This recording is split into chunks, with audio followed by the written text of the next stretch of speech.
大家好，歡迎大家收睇我哋嘅節目。睇片之前呢，麻煩大家俾個 like 支持下，多謝晒啊！今日我想同大家分享一個真正打動人心、甜到流嘅故事，關於兩個人用7年時間，用無數汗水同眼淚，換嚟一份永不分開嘅信任同愛。呢對拍檔呢，就係三浦利來同木原龍一，香港同全世界好多人都叫佢哋做利來龍嘅。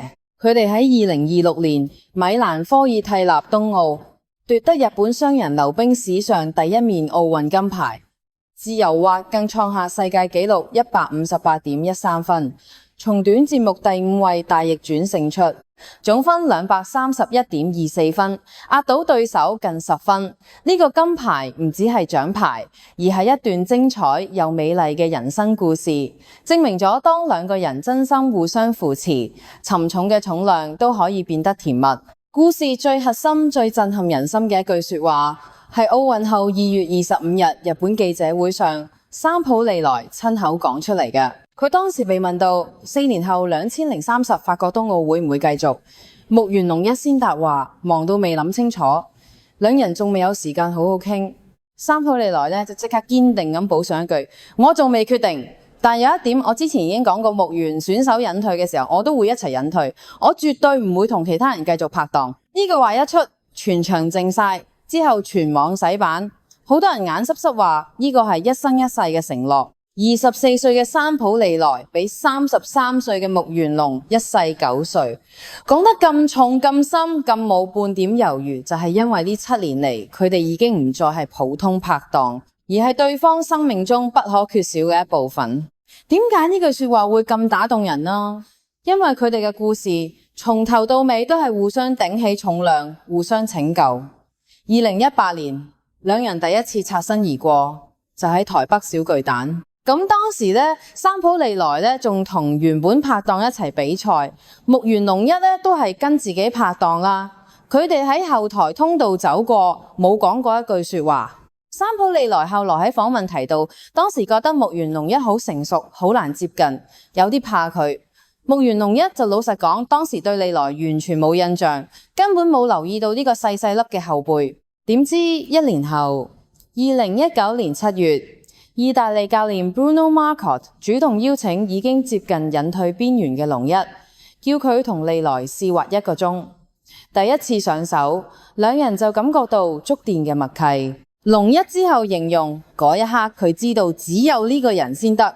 從嗰日開始，佢哋正式組隊，開始咗7年嘅共同追夢路。呢7年唔係一帆風順，而係充滿傷痛同考驗。三浦利來身高只有146厘米，體重輕盈，但喺雙人滑入邊要被拋上半空，被單手托住旋轉，落地時膝頭哥同髖關節要承受巨大衝擊。佢嘅左肩係舊患，反覆脫臼。2025年全日本錦標賽熱身嘅時候，就喺6分鐘練習期間膊頭脫臼，佢即刻走到場邊，醫療團隊2秒鐘就幫佢接返上。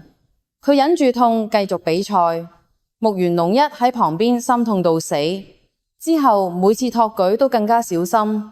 龍一自己都有腰傷、腦震盪舊患，轉雙人滑前一度想放棄，但利來從來冇放棄佢，反而用行動證明我等你。佢哋去加拿大訓練，生活上互相照顧，冰上互相保護。木原龍一為咗托起三浦利來，從來冇要求佢減重或者嚴格控制飲食，反而自己搏命增強肌肉。佢由原本60幾公斤練到賽季中75公斤 ，off season 去到80公斤，衣服由 S 碼變 XL， 肌肉爆發力強到可以單手舉起松啞鈴。佢話：我唔想佢辛苦，我自己變強就得。三浦利來喺訪問講過，睇過龍一嘅訓練就唔可能話自己辛苦。呢種我嚟頂起所有重量嘅態度，好 man， 好體貼，讓人睇到真正嘅愛唔係要求對方犧牲，而係自己默默變強。佢哋嘅甜蜜互動簡直係放閃系列，每一刻都自然到讓人微笑。利來成日忘記嘢，龍一就笑住叫佢健忘女王。落樓梯嘅時候，龍一好似捉貓咁，輕輕揪住佢後頸，驚佢跌親。利來笑住投訴，好似當我細路仔咁。木原龍一就呵傻笑回，為你成日跌啊嘛，我唔想你受傷。頒獎台上，木原龍一公主抱、攔腰抱，運送利來上台落台。閉幕式又托起佢喺肩上影相。佢解釋，因為利來容易跌倒，我習慣咗親自保護佢。呢啲小動作，網上直接變成木原運送熱話，全世界粉絲都話太浪漫。佢哋仲有好多小情趣。木原龍一成日講啲好調皮嘅笑話，三浦利來就輕輕打佢或者啤住佢，龍一就呵呵笑扮無辜。佢哋自己都承認鬧交好勁，但鬧完就和好。龍一就買新鮮出爐朱古力曲奇爭翻賠罪，利來一見到就即刻開心翻晒。2023年一個 YouTube 訪問，兩人互相問3個問題，問到對大家第一次印象。三浦利來記得清清楚楚，2018年台北擦身而過，覺得木原龍一好難接近。木原龍一就笑住講，當時完全冇印象。呢個反差好可愛，又證明命運早已安排好。之後一見鍾情就決定一齊走到底。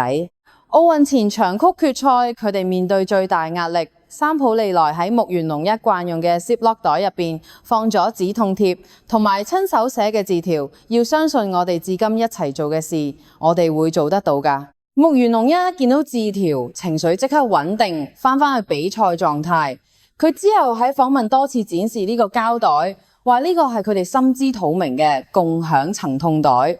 利來知道龍一比賽之前會用止痛貼，龍一知道利來膊頭常纏 KT tape。佢哋喺笑容背後，其實日日年年都承受住傷痛，但係從來冇抱怨，只係默默支持。奧運初賽短節目，龍一托舉失誤，排名跌到第5。佢跪喺冰面崩潰，喊到停唔到，覺得一切已經結束。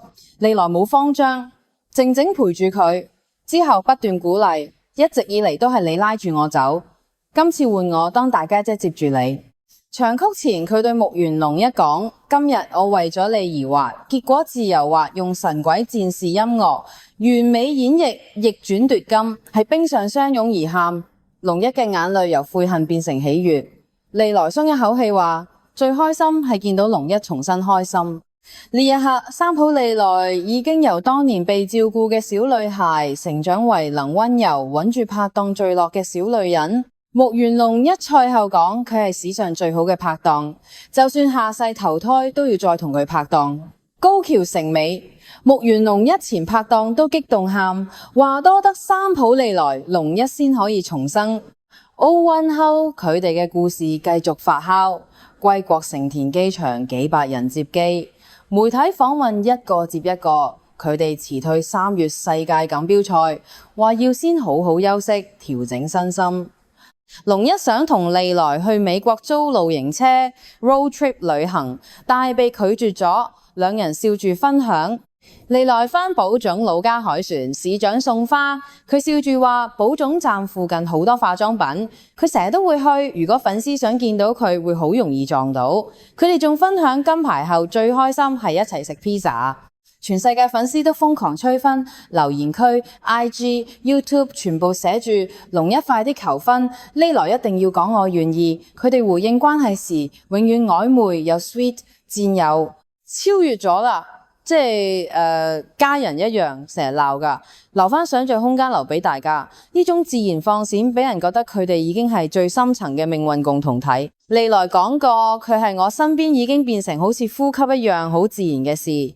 如果佢唔喺度，我真係唔知點算好。木原龍一番唔單止係為咗比賽，只要我個身體仲可以喐，我都想同利來多說一田，就算只有一日都好。呢兩句話講出咗佢哋嘅心聲。7年來，佢哋從低谷走到巔峰，用傷痛灌溉信任，用眼淚換嚟笑容，用汗水築起歷史。木原龍一自己增肌頂重量，三浦利來靜靜陪住穩定龍一情緒。短節目失誤之後，角色互換，長曲一齊逆轉。呢一種甘願承擔、輪流接住對方嘅愛，正正係最純粹、最強大嘅力量。而家全世界都幻想木原龍一突然跪低，拉住三浦利來嘅手，深情講嫁俾我啦。三浦利來眼濕濕回我願意。呢個畫面如果真有一日實現，相信全世界都會尖叫祝福。因為佢哋嘅故事已經超越金牌，成為亂世佳人，讓好多人喺沉重日子入邊睇到希望。佢哋將來想一齊做教練，推廣日本商人溜冰，讓更多小朋友唔使因為身高體型就放棄。想象佢哋開溜冰學校，教下一代甘願承擔重量嘅精神，就覺得呢份愛會一直延續落去。呢對利來龍讓我哋明白，真正嘅愛唔需要轟轟烈烈，而係喺低谷時互相拉一把，喺傷痛時默默托起，喺成功時一起分享。佢哋嘅笑容純真，互動自然，承諾堅定，讓我哋相信只要有值得承擔嘅人，沉重都可以變甜美。希望佢哋之後多啲休息，多啲旅行，多啲食 pizza， 多啲享受二人世界。無論係繼續溜冰定做教練，都永遠幸福。呢段故事會一直留喺大家心入邊，提醒我哋愛嘅力量可以創造奇蹟。嗱，最後咧要提一提大家啦，見到片尾咧有幾格嘅畫面啦，呢啲咧都係屬於我哋其他嘅影片，有其他唔同嘅題材，咁啊大家不妨可以 click 入去睇下啦，多啲選擇或者 share 俾唔同嘅朋友。多謝你哋嘅支持，係咁先，拜拜。